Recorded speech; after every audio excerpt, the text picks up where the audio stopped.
Hey, how's it going? This is Ramon, and I'm going to make a small video on a topic that has nothing to do with politics. It's Tony Romo retiring from the NFL. Now, as you know, the NFL has gone through a real malaise lately. I think the Tom Brady story with him winning the Super Bowl was actually a welcome pause from that because as much as I never liked the Patriots, at least we had finally a story of like real, you know, overcoming obstacles in terms of somebody who was basically suspended from the league and came back and won a title in the same year. Now, I would have wanted much more for that type of story to have happened with Tony Romo, and it's not to be. I think that's a statement of Tony Romo's career. This is a guy who he came into the league, I believe, in 2003, technically. It's now 2017. He rode the bench for a couple years. He ended up making it as a starter after Drew Bledsoe got injured, exactly the same way that Brady did. And for the next 12 or 13 years, I can't really think. I mean, I think technically he's missed seasons with entire injuries. So, it's debatable how many years he really played. Um, but for somebody whose career was similar in many ways to Tom Brady, he's also hated in ways that are very similar to Tom Brady that I can't really figure out. And I think one of the problems is that people really don't like nice guys. In fact, I'm a huge Cowboys fan. I've been a Cowboys fan since I was probably 7 years old. Um, and Tony Romo was never my favorite Cowboy because the image that I had growing up was that the most iconic Cowboy was Michael Irvin. After that was Deion Sanders, who didn't even play his entire career with the Cowboys. He only played about 6 years, if I'm not mistaken. And why were they such icons? It was because they were basically bringing the criminal mystique into the team, and people are going to say, "Oh, you're being fucking prejudiced against them." No, Michael Irvin got arrested all the time. With Deion Sanders, that's not true. He wasn't in trouble with the law all the time, but it was the same people hanging out with each other, and a lot of people had a tough time adjusting to Tony Romo being the new face of the Cowboys, especially the media, because they hated the fact that this was a guy who did not fit that image that came about during the Jimmy Johnson era, the Jerry Jones era, if you really want to stretch it further, of these just arrogant, swaggering assholes who would go around and basically act like they own the league, which is why we loved the Cowboys in the 90s. A lot of kids, they embraced that image. It was the hip hop era. It was the era of people just buying tons of cars and getting into car accidents with them.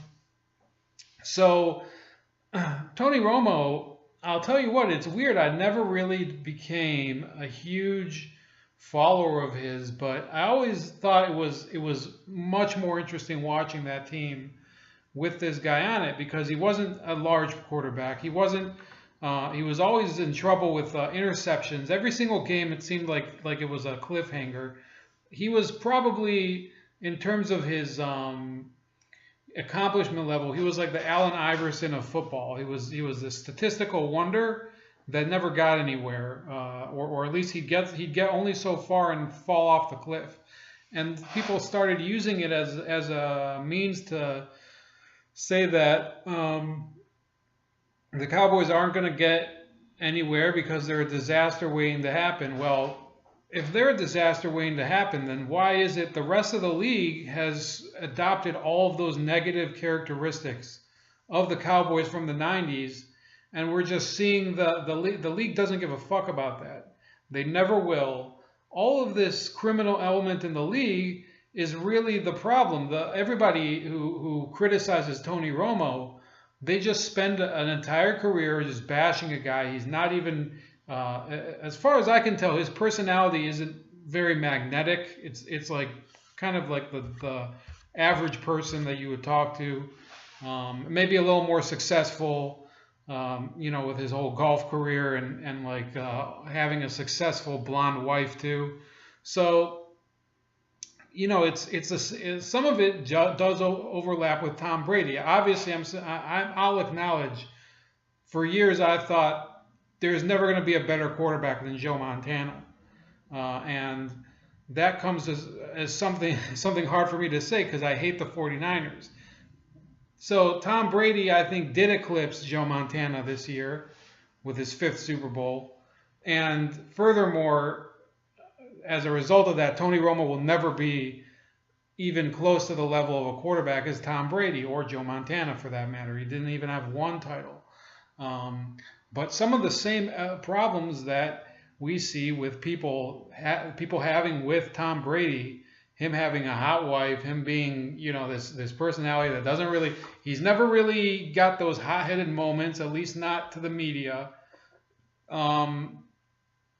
Those types of things, they just have fans hating them, and it doesn't make any sense.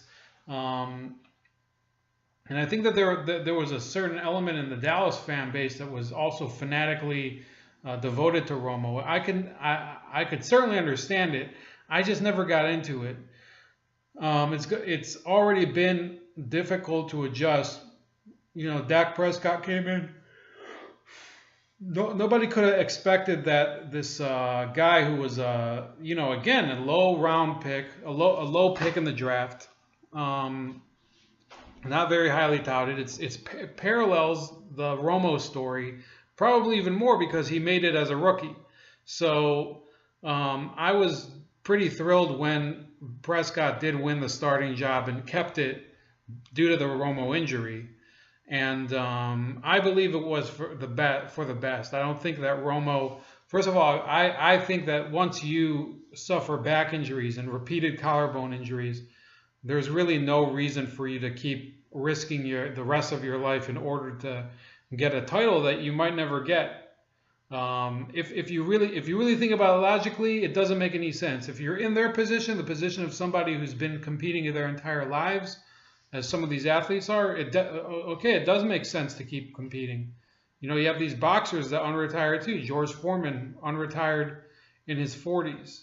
You have pitchers that go out there and they're basically tempting fate sometimes with their arms. So it's an interesting problem. I think Tony Romo is a very interesting athlete, and now he's going to CBS. He's going to be an analyst. That's going to be weird. I don't know. I don't know if I like it. I definitely wish him well in his career as a Cowboys fan. For all those times that he basically stuck the knife in the Washington Redskins' heart, and I still say that's the rivalry where I hate the team the most. It doesn't matter that we piss off the Eagles more because their fans really have nothing better to hope for, and that's why.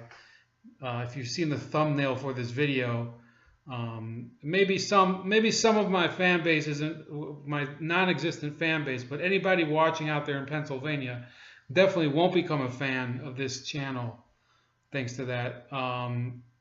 Well, thank you, Tony Romo, and have a great night, Cowboys Nation. And this is Ramon with Bold Like a Leopard, and we'll see you around the bend.